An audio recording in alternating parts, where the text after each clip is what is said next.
Welcome to quick revision 360 online classes. Space టెక్నాలజీకి సంబంధించిన అంశాలు చూస్తూ ఉన్నాం. ఉపగ్రహ వ్యవస్థల సహాయంతో భారత పౌరులకు అద్వితీయమైన అమోఘమైనటువంటి ప్రయోజనాలను సేవలను అందించేటటువంటి క్రమంలో భారత అంతరిక్ష రంగం ఎప్పటికప్పుడు తనను తాను నిత్య నూతనంగా ఆవిష్కరించుకుంటూనే ఉంది. ఈ క్రమంలో భాగంగా నావిక్ వ్యవస్థని మనము ప్రాంతీయ మార్గనిర్దేశక వ్యవస్థగా రూపొందించుకున్నాం. అయితే నావిక్ ఆవిష్కరణ కంటే ముందుగానే ఈ మార్గనిర్దేశన సేవల కోసము భారతదేశము ప్రతిష్టాత్మకంగా రూపొందించుకున్నటువంటి ఒక కార్యక్రమంగా మనకు గగన్ ప్రోగ్రామ్ అనేటటువంటిది కనిపిస్తూ ఉంది. ఇది ప్రధానంగా చూస్తే భారత విమానయాన రంగంలో కీలకమైనటువంటి ఎయిర్ ట్రాఫిక్ కంట్రోల్ మేనేజ్మెంట్ కార్యక్రమాలలో భాగంగా దీన్ని రూపొందించుకొని అభివృద్ధి పరుచుకున్నట్లుగా కనిపిస్తూ ఉంది. మరి గగన్ వ్యవస్థకు సంబంధించినటువంటి కొన్ని సాంకేతికపరమైనటువంటి అంశాల మీద కూడా ప్రశ్నలు వచ్చేందుకు అవకాశం ఉన్న ధర్మిల అందరము నావిక్కి సంబంధించినటువంటి కాన్స్టలేషన్ మీద ప్రధానంగా దృష్టి పెడతాం. ఎందుకంటే పూర్తి స్థాయిలో మార్గదర్శక వ్యవస్థకు సంబంధించినటువంటి ఒక ఉపగ్రహ వ్యవస్థగా ఉపగ్రహ కాన్స్టలేషన్గా మనకు అక్కడ అది కనిపిస్తూ ఉంది. మరి అలాంటి సందర్భంలో ఇటువంటి గగన్ లాంటి చిన్న చిన్న ఏరియాస్ని మనం మిస్ చేసుకునేందుకు అవకాశం ఉంది. కాబట్టి దీనికి సంబంధించినటువంటి సాంకేతికపరమైనటువంటి అంశాలు తెలుసుకునే ప్రయత్నం చేద్దాం. ముఖ్యంగా చూస్తే గగన్ ప్రోగ్రామ్ అనేది GPS వ్యవస్థను ఆధారంగా చేసుకొని పనిచేస్తుందండి. వీటితో పాటుగా స్వదేశీయంగా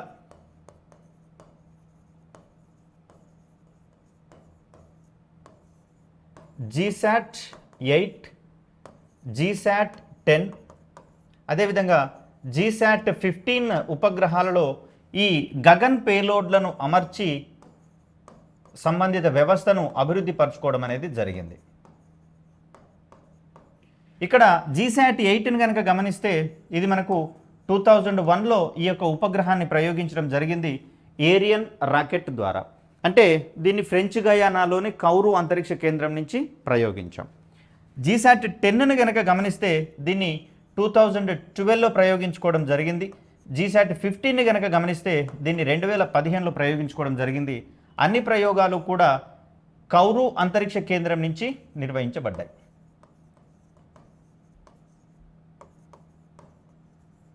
ఇందుకోసం మనము ఏరియన్ రాకెట్ని ఉపయోగించుకోవడం అనేది జరిగింది.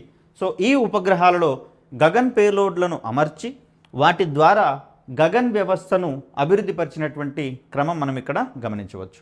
గగన్ యొక్క అబ్రివేషన్ని కనుక మనం గమనిస్తే GPS aided Jio augmented navigation కార్యక్రమంగా మనకి ఇక్కడ కనిపిస్తుంది. GPS aided Jio augmented navigation, దీన్ని మనము GPS ఆధారిత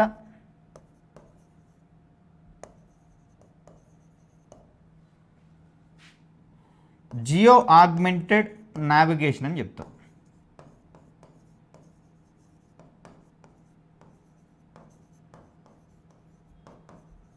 ముఖ్యంగా దీన్ని మనము ఎయిర్ ట్రాఫిక్ కంట్రోల్కి సంబంధించి కంట్రోల్ మేనేజ్మెంట్కి సంబంధించినటువంటి అంశాల్లో భాగంగా దీన్ని రూపొందించుకోవడం జరిగింది. మరి దీన్ని అభివృద్ధి పరచడంలో ఎయిర్పోర్ట్స్ అథారిటీ ఆఫ్ ఇండియా మరియు ఇస్రోలు సంయుక్తంగా కృషి చేసినట్లుగా మనకి ఇక్కడ కనిపిస్తూ ఉంది. వీటిని సమగ్రంగా నిర్వహించడం కోసము దేశవ్యాప్తంగా 15 రీజనల్ సెంటర్స్ని కూడా ఎస్టాబ్లిష్ చేసుకోవడం అనేది జరిగింది.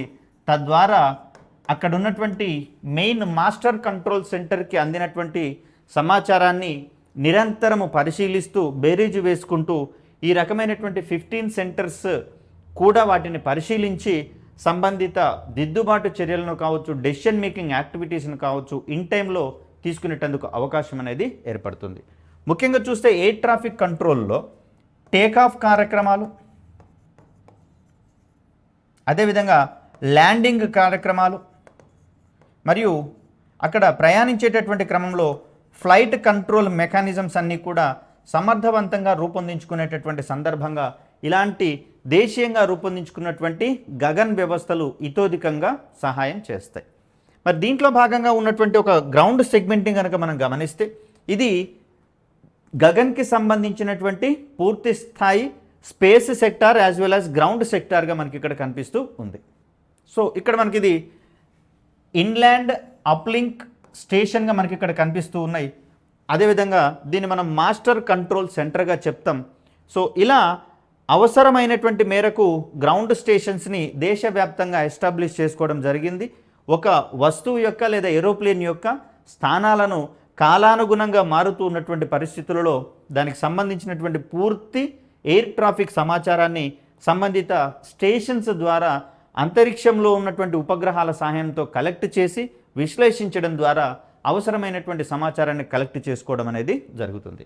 ముఖ్యంగా చూస్తే విమానాలు కావచ్చు, అదేవిధంగా క్షిపణులను ప్రయోగించేటటువంటి సందర్భంలో వాటి యొక్క పథాన్ని ఖచ్చితంగా నిర్ధారించి అవి ముందే నిర్దేశించినటువంటి పథంలో ప్రయాణిస్తున్నాయా లేవా, లక్ష్యాన్ని సకాలంలో ఛేదించగలవా లేవా అనేటటువంటి అంశాలను గమనించాలన్నా, హెలికాప్టర్ల వంటి వాటిని అనునిత్యము వాటి యొక్క పొజిషన్స్ని మనము అంటే అవి సేఫ్గా ప్రయాణిస్తున్నాయా లేవా అనేటటువంటి ఉద్దేశంతో వాటిని నిరంతరం పరిశీలిస్తూ దాని యొక్క స్థానాలలోని మార్పులను సకాలంలో సంబంధిత గ్రౌండ్ స్టేషన్స్కి ఇచ్చిపుచ్చుకోవాల్సి వస్తుంది. మరి ఇలాంటి సందర్భంలో కనీసము ఏకకాలంలో ఒక వస్తువుని 4 GPS పేలోడ్స్ కలిగినటువంటి ఉపగ్రహాలు పరిశీలించాల్సి వస్తుంది. తద్వారా ఇది ముందుకు ప్రయాణించేటటువంటి క్రమంలో దీని యొక్క స్థానాలలోని మార్పులను అవి పరిశీలించి సంబంధిత సమాచారాన్ని వెనువెంటనే గ్రౌండ్ స్టేషన్స్కి అందిస్తాయి. ఈ వెలువడినటువంటి సమాచారంలో ఏమైనా తప్పిదాలు దొర్లినట్లయితే అంటే దాని యొక్క పథము ఉండాల్సిన విధంగా కాకుండా ఏదైనా అసమగ్రంగా ఉన్నటువంటి పరిస్థితులలో ఏదైనా ప్రమాదాలు ఏర్పడేందుకు అవకాశం ఉన్నాయని చెప్పి సంబంధిత పైలట్లను కావచ్చు, ఇతర సంబంధిత యంత్రాంగాన్ని కావచ్చు అలర్ట్ చేయడానికి అవకాశం అనేది ఏర్పడుతుంది. కాబట్టి ఆ క్రమంలో చూస్తే ఇక్కడ ఎయిర్ ట్రాఫిక్ని మేనేజ్ చేయడంలో ఏర్పడేటటువంటి ప్రమాదాలను నివారించడంలో గగన్ వంటి వ్యవస్థలు అత్యద్భుతంగా పనిచేస్తాయని మనం ఇక్కడ చెప్పుకోవచ్చు.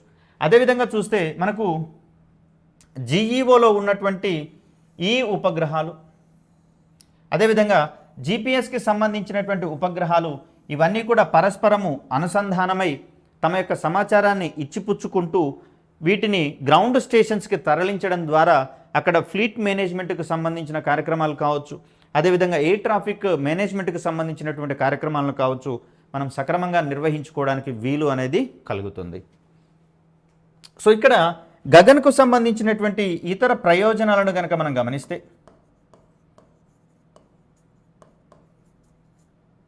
ముఖ్యంగా దీన్ని మనము ఎయిర్ ట్రాఫిక్ కంట్రోల్ నిర్వహణలో అని చెప్పుకున్నాం.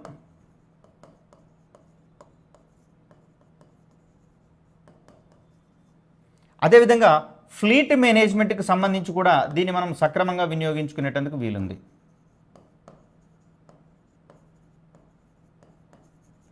అంటే నౌకల యొక్క ప్రయాణ మార్గాలను కూడా పరిశీలిస్తూ దాంట్లో ఉండేటటువంటి ప్రయాణం అనేది సాఫీగా జరుగుతుందా లేదా అనేటటువంటి అంశాలను మనము అనునిత్యము బేరీజ్ వేసుకుంటూ సంబంధిత డెసిషన్స్ని మనం సకాలంలో తీసుకోవడానికి అవకాశం అనేది ఏర్పడుతుంది. అదేవిధంగా చూస్తే కాపలా లేని రైల్వే గేట్ల వద్ద ప్రమాదాల నివారణకు సైతము ఇలాంటి గగన్ వ్యవస్థలను మనము ఉపయోగించుకోవచ్చు. తద్వారా ఆటోమేటిక్గా క్లోజ్ అయ్యేటటువంటి గేట్లను అక్కడ ఎస్టాబ్లిష్ చేసినట్లయితే ఆ ట్రైన్ వచ్చేటటువంటి సందర్భంగా ఇక్కడ ఉన్నటువంటి గగన్ పేలోడ్ల ద్వారా సమాచారాన్ని అందుకొని అవి ఆటోమేటిక్గా గేట్స్ని దించడము మరియు ట్రైన్ సురక్షితంగా వెళ్ళిపోయిన తర్వాత గేట్లను ఓపెన్ చేయడం ద్వారా అక్కడ ఉన్నటువంటి ట్రాఫిక్ని సైతం మనం మేనేజ్ చేసేటందుకు అవకాశం అనేది ఏర్పడుతుంది. వీటితో పాటుగా జాతీయ రహదారులపై వాహనాల ట్రాఫిక్ నిర్వహణ,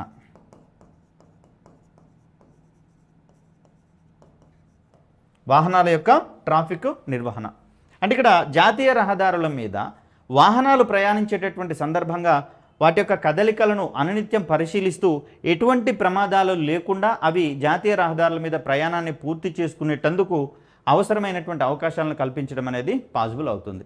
ఒక రకంగా ఇటీవల కాలంలో రైల్వే సిస్టంలో దీన్ని ఎస్టాబ్లిష్ చేసుకోవడం అనేది జరిగింది.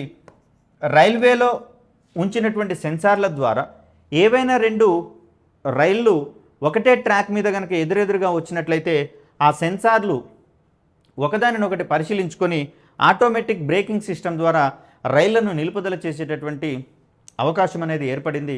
అలాగే రహదారుల మీద సైతము ఎదురెదురుగా వచ్చేటటువంటి వాహనాలు లేదా ఒక వాహనము ఇంకో వాహనాన్ని ఓవర్టేక్ చేసేటటువంటి సందర్భంగా దానికి ఇంకేదైనా వాహనం కనుక ఎదురొచ్చినట్లయితే సెన్సార్ల సహాయంతో సదరు ప్రమాదాలను ముందుగానే ఊహించి ఆ వాహనాలను కనుక ఆటోమేటిక్ బ్రేకింగ్ సిస్టమ్ ద్వారా నిలుపుదల చేయగలిగేటట్లయితే మరి ఇటువంటి గగన్ వ్యవస్థల యొక్క ప్రయోజనాలు మరింతగా మనకు ఏర్పడేందుకు అవకాశం అనేది ఏర్పడుతుంది. అదేవిధంగా చూస్తే కార్చిచ్చులకు సంబంధించినటువంటి సమాచారాన్ని సైతము మనము దీని ద్వారా సక్రమంగా పర్యవేక్షించుకునేటందుకు అవకాశం ఉంది. అదేవిధంగా అటవీ జంతువులను అంతరించిపోతున్నటువంటి జంతువుల యొక్క జాడలను సైతము మనము ఇటువంటి వ్యవస్థల ద్వారా పసిగట్టి వాటి యొక్క సంరక్షణకు మనము అవసరమైనటువంటి చర్యలు తీసుకునేటటువంటి అవకాశం అనేది ఏర్పడుతుంది. ఇటీవల కాలంలో జంతువులకు సైతం రేడియో ఫ్రీక్వెన్సీ ట్యాగ్లను వేస్తున్నటువంటి పరిస్థితుల్లో మరి వాటి యొక్క కదలికల మీద కూడా మనము అనునిత్యము ఒక దృష్టిని ఉంచి వాటిని సంరక్షించుకునేటందుకు అవకాశం అనేది ఏర్పడుతుంది ఇలాంటి గగన్ వ్యవస్థలను ఆధారంగా చేసుకున్నట్లయితే. మరి వీటిని నిర్వహించుకోవాలంటే సాధారణంగా మానవ వనరులను కనుక ఉపయోగించుకోవాలంటే మానవ వనరులకు సైతం కొన్ని పరిస్థితులలో ప్రమాదాలు ఏర్పడేందుకు అవకాశం ఉంది. ఇలా అటవీ జంతువులను సంరక్షించేటటువంటి సందర్భంలో మానవ వనరులు కనుక ఉపయోగిస్తే వారు కొన్ని సందర్భాల్లో ప్రమాదాల బారిన పడేందుకు అవకాశం ఉంది. మరి తద్వారా అమూల్యమైనటువంటి మానవ వనరులు మనం కోల్పోయేందుకు అవకాశం ఉంది. మరి ఈ ప్రమాదాలను నివారించాలంటే గగన్ లాంటి వ్యవస్థలను ఎస్టాబ్లిష్ చేసుకోవడం ద్వారా సంబంధిత మెకానిజంని ఉపయోగించుకొని వాటిని ఉపగ్రహ సాంకేతికతల సహాయంతో మేనేజ్ చేయవచ్చు, పర్యవేక్షించవచ్చు, సంరక్షించవచ్చు. అదేవిధంగా ట్రాఫిక్ నిర్వహణకు సంబంధించినటువంటి అంశాలను కంట్రోల్ చేసేటందుకు కూడా మనకు అవకాశం అనేది ఏర్పడుతుంది. అదేవిధంగా చూస్తే మిసైల్స్ వంటి వాటి యొక్క ఖచ్చితత్వాన్ని పెంపొందించడానికి కూడా మిసైల్స్ యొక్క ఖచ్చితత్వాన్ని పెంపొందించడానికంటే దాని యొక్క అక్యురసీని మనం మరింత ఇంక్రీజ్ చేయాలంటే ఇలాంటి గగన్ వ్యవస్థల ద్వారా ముందే నిర్దేశించినటువంటి లక్ష్యాన్ని ఛేదించేటటువంటి క్రమంలో అది సక్రమమైనటువంటి మార్గంలో వెళ్తుందా లేదా అని పర్యవేక్షించుకోవచ్చు. ఒకవేళ ఏదైనా ప్రయాణ పథంలో మార్పులు కనుక ఉన్నట్లయితే దాంట్లో ఉన్నటువంటి నావిగేషనల్ సిస్టమ్స్ ద్వారా ఇతర మెకానిజమ్స్ ద్వారా దాని యొక్క పథాన్ని కరెక్షన్ చేసి సంబంధిత లక్ష్యాన్ని ఛేదించేటటువంటి క్రమంలో అవసరమైనటువంటి మార్గనిర్దేశనము ఎక్స్టర్నల్గా చేసేటటువంటి అవకాశం ఉంది ఏవైనా సంక్లిష్ట పరిస్థితులు ఎదురైనటువంటి పరిస్థితులలో. మరి ఇలా చూస్తే గగన్ అనేటటువంటి ఈ వ్యవస్థ కేవలము ఎయిర్పోర్ట్స్ అథారిటీ ఆఫ్ ఇండియా వారి సహకారంతో ఎయిర్ ట్రాఫిక్ కంట్రోల్ని మేనేజ్ చేసేటటువంటి క్రమంలో రూపొందిన కూడా భారతదేశ వ్యాప్తంగా ఉన్నటువంటి పలు ఇతర కీలకమైనటువంటి సమస్యలకు ఇది ఉపగ్రహ సాంకేతికత తోడ్పాటుతోటి పరిష్కార మార్గాలను చూపించడం అనేది జరిగింది. ముఖ్యంగా చూస్తే అడవులకు సంరక్షణకు సంబంధించి, అటవీ జంతువుల పర్యవేక్షణకు సంబంధించి, అంతరించిపోతున్నటువంటి జీవజాతుల మీద కొంత వాటి యొక్క జనాభాను పెంచేటటువంటి క్రమంలో అవసరమైనటువంటి నిర్ణయాలు తీసుకోవడంలోనూ, అదేవిధంగా వాటికి అనువైనటువంటి నివాస ప్రాంతాలను ఎంపిక చేసేటటువంటి క్రమంలోనూ ఇటువంటి ఉపగ్రహ సాంకేతిక వ్యవస్థలు అనేవి మనకు చాలా కీలకంగా ఉపయోగపడతాయి.